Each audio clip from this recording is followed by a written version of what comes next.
This is a tutorial video to help you put in the radiator lace or lining in your Ford Model A truck. This is a radiator shell for a 31 car. 3031 is the same size. Had it painted, powder coated actually, so yes, you can powder coat stainless steel. And I've put lacing on radiator shells in the past, and it's always been a pretty ugly job. I scratch it up, it never lines up right, and so I decided this time, since I want to protect the shell a little bit, although really not many people will see the inside of the shell, but I wanted to see if there was a better way to put the lacing on, which involves these little rivets.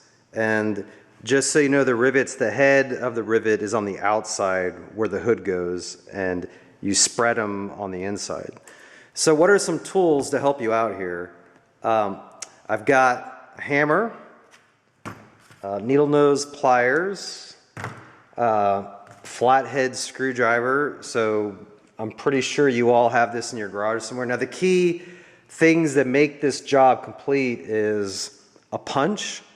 And particularly notice that punch has a pretty narrow, sharp edge. I don't know where I got these. I get most of my tools at, big box stores, but if you don't have a punch, you can use a very sharp metal. A punch just works good. You can grind or file the end to make it sharp if you need it. The other key thing is this C-clamp.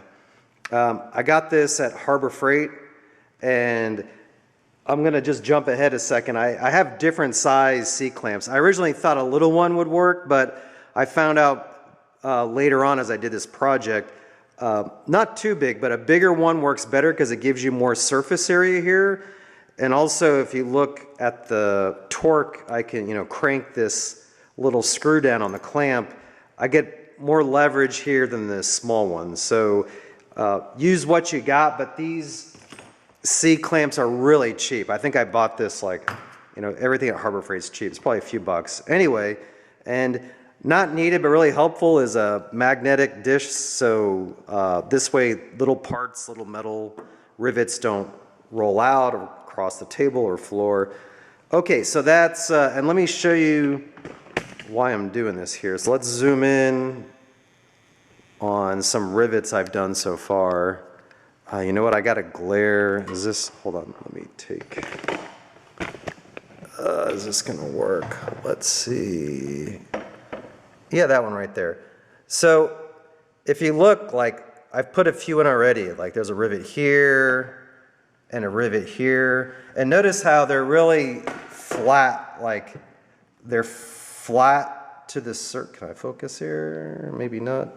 They're flat, and on the surface there's no slack in there. They're really tight against the metal. And also notice that, God, the focus here is bad. Notice there's no scratch marks or gouges anywhere, which is usually how I do it. Is in the old days I would get a flathead screwdriver and just kind of try to pry this back of the rivet, and it's just messy, and you cut yourself and you cut everything. So this clamp and this punch method works better. So let me show you what I got here for that.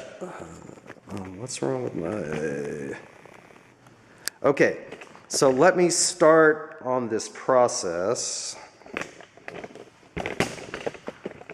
Okay, this is...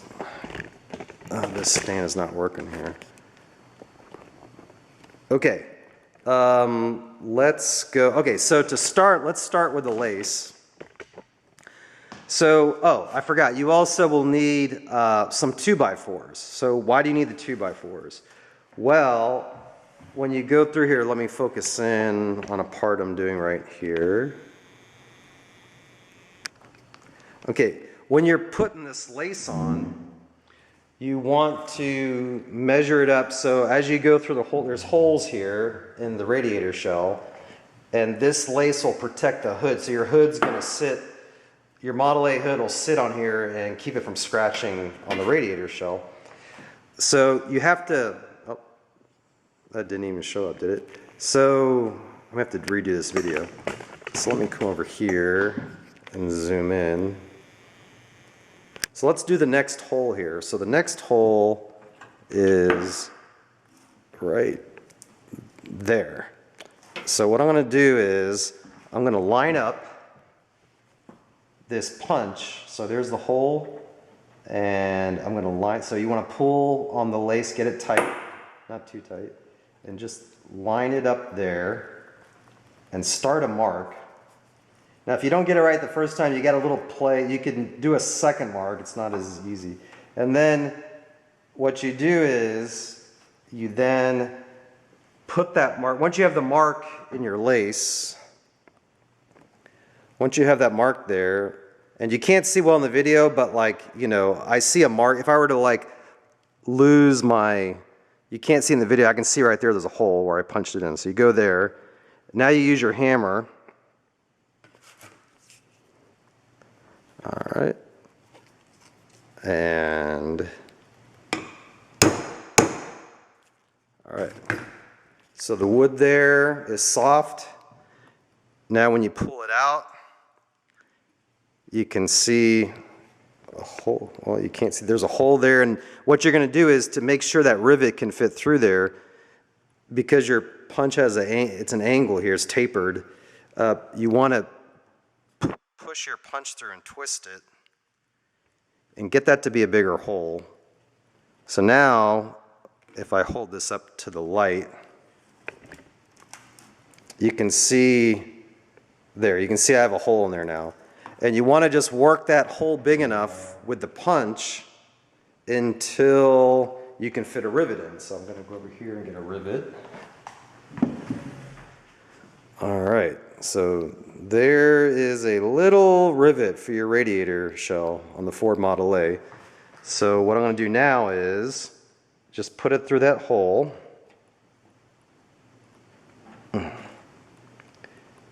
Of course, for the video, it's not cooperating, so let me make that a little bit bigger.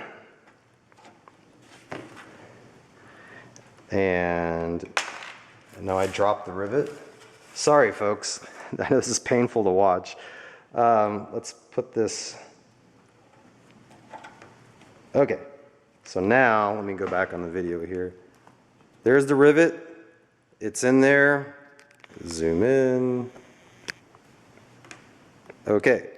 Now, notice the rivet, the two little prongs, I guess, wherever those on the other side, those things have to be flattened out, right? So first you're going to put it through the hole here. So in the radiator shell, it's going to go in that hole right there. So let's do that now.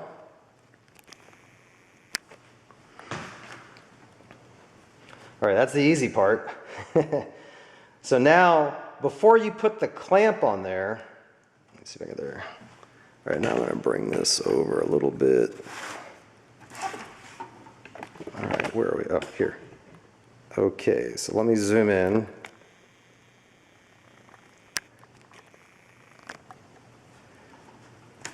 There, oh, you can see that nice. So before I put the clamp on there, you don't want to put the clamp, you want to start bending them a little bit, not a lot. If you just put the clamp on like that, you want to just start them bent a little bit.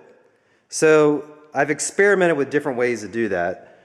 One is, let me put this back down. One is, I'm just not getting a good angle here. Let me move these real quick. I thought this was going to be a quick video. All right. So let's, all right. So one is you can take a flathead screwdriver and you try to, it's hard to do, but like just start a little bit, like back it a little bit and just a little bit, bend it, not too much against the frame. You can see that one on the right is bent a little bit. And then you do the same thing on the other side. So just back it and just a little bit, not much. There. So you can see they're bent. Well, that one doesn't look, that one's could use some more bending.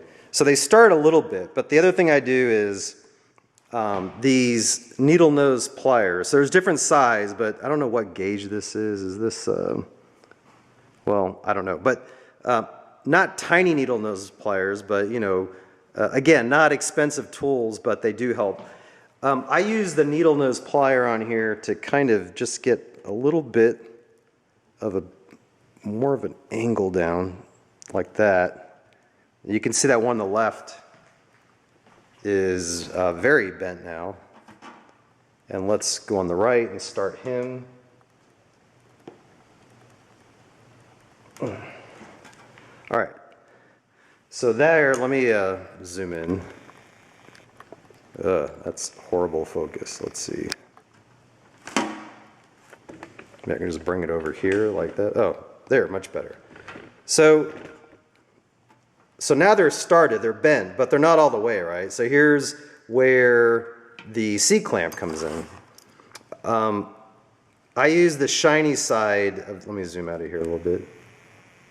I use the shiny side of the C-clamp against the back of the rivet, and this side, it's protected anyway by the lace, so you can just put that over here. And what you do is, and you may have to do this more than once, but you line up the rivet like this, and you just slowly, you know, keep an eye. And again, this is where the big clamp comes in here. Like I was trying to use this tiny clamp, and that's not a big surface there. I kept slipping off the rivet.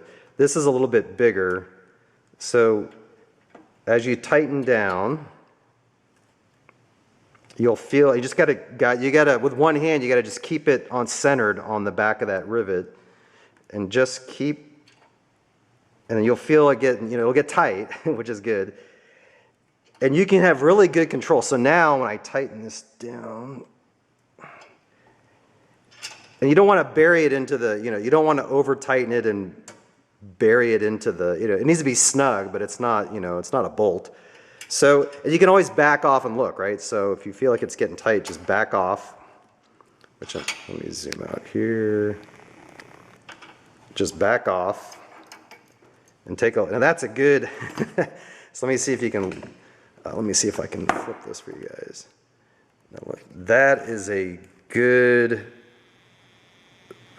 rivet back in there. So that's in there tight, like I can't, like that does not turn, well, bare a little bit, but like there's no slack in there. It's tight against the radiator shell, and see how it's really flattened out. And also notice it's not all scratched up and gouged with screwdrivers or plier marks. So again, a nice clean way to put the radiator lace on your Model A Ford radiator shell. And you just keep doing that. So like if I were to do the next, I'm going to wrap this video up, but real, you know, if I was going to do the next one now, I get my, let me back up, my 2x4s. So get my wood under here again.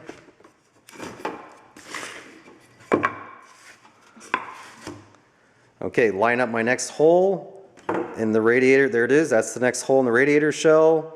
Get my punch. Line it up, you know, put it on the wood, get my hammer, drive that, you know, make the hole in here and just do the same thing, get another rivet and just do the same thing again. So I hope this video was informative for you, and best of luck working on your Model A's out there. Okay, let's look at the finished product here. So here's the radiator shell. Black is a difficult color to maintain and keep up. It hasn't even been mounted on the car yet, and I got some micro scratches on it from so some lessons learned. One, on the front here, when you're laying it down on a surface, even though I had it on cardboard, I probably should have put a cloth towel, because there's some, you can't see them, but they're like small little scratches. I might be able to buff them out. So that was one lesson, is protect your radiator shell with a towel or cloth. You can see the back here, so the rivets came out really well, clean, tight. I had one or two at the top that were a little difficult, but they worked through. Second is the lacing itself. So I forgot to mention in the first video here, When you get this, when you order new lacing, it's covered in tacky, like very sticky. So a common question is, how do you, what do you do with the lacings to work with it to make it easier? So one is you could wipe it down with a solvent like WD-40. Old timer in my Model A club said to soak it in kerosene or mineral spirits, and that's what I did. I soaked it in mineral spirits for a little bit and then wiped it off, and it makes the lace easier to work with. And the other thing is here, this tricky, let me see if I can do this without scratching here. So looking at the top, that is where the radiator neck will go, and this is the hole where the hood, there's a, what's the word for that? Anyway, the hood has an end which sticks in there. In the past, I've cut the lining between there, but on this lining, I decided to keep it intact, and I just cut 2 slits to allow this little, sorry, I forget the word of what that is, but that's where the hood, what is it, like a rod or something goes in there? So I'll have to work it through a little bit so it can go in there, but I decided to keep the lacing intact as it goes across there. So anyway, it came out really good. I'm happy with this method, and I hope this helps you if you have to work on your Ford Model A radiator shell and lining.